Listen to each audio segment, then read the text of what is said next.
Finally, transport. When a man is operating by faith, he can enter into the economy of bilocation and translocation. Genesis 5:24. We saw the life of Enoch. It said Enoch walked with God and was not, because God took him.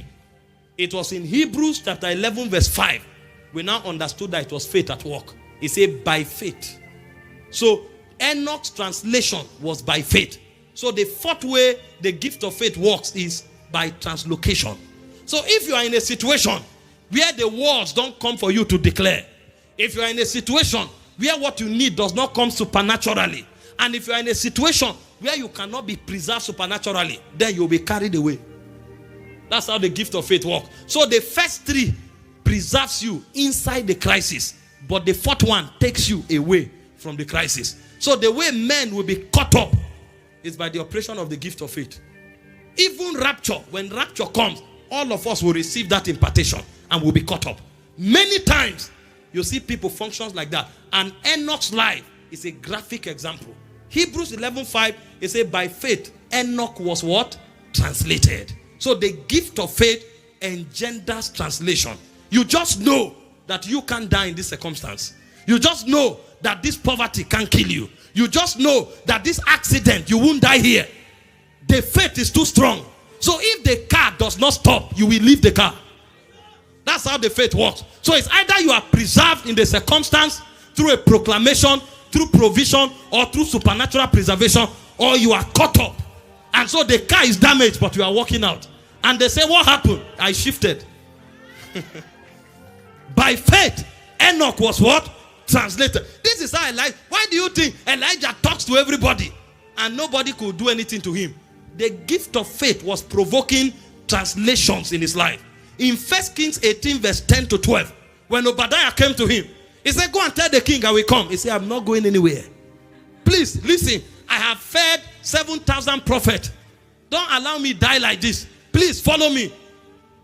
He said, no, I'm coming. He said, no, I know that if I turn, the Spirit of God will carry you. So they knew that translocation was normal for Elijah. But that was the gift of faith at work. See, you will not die in that accident. If that gift of faith turns on, the car can come to the edge of the cliff. The two tires will be down, but the car will stop until you come out. And if the car doesn't stop as it's falling, something will carry you from the car. You will just find yourself standing on the road. The kidnappers kidnapped everybody in the bus. The gift of faith didn't come for you to declare, I will not die. You were hoping and wishing that that word will come and you will say, I will not die, but the word didn't come. You were hoping that somehow soldiers will come out from somewhere, and nothing happened. By the time it gets red and it looks as if it's over, suddenly you find yourself sitting in the middle of the road. And they say, how did you get here? I don't know. I was carried. That's how the gift of faith works. By all means, it must deliver you from the problem. And when it's done, the excellence is that you will have supernatural rest. You will not be perturbed. There will be no anxiety. Hear me. One of the most important gifts that you must have is the gift of faith. One gift that insists that you must be preserved is the gift of faith. Elohim Madonna.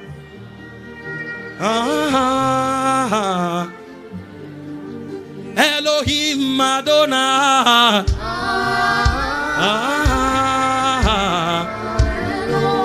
Elohim Madonna.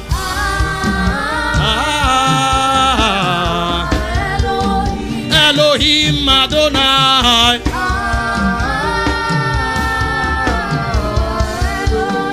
Hear me. When you are in the middle of the problem, trust God. A word will just come. You will declare, I can't end here. You won't know how you said it, but somehow you will come out. Because it's either that situation stops or you are carried from that situation. That's how faith works. You will be caught up. You'll be caught up. That's the excellency of this gift. Sit down. Give me 5 minutes.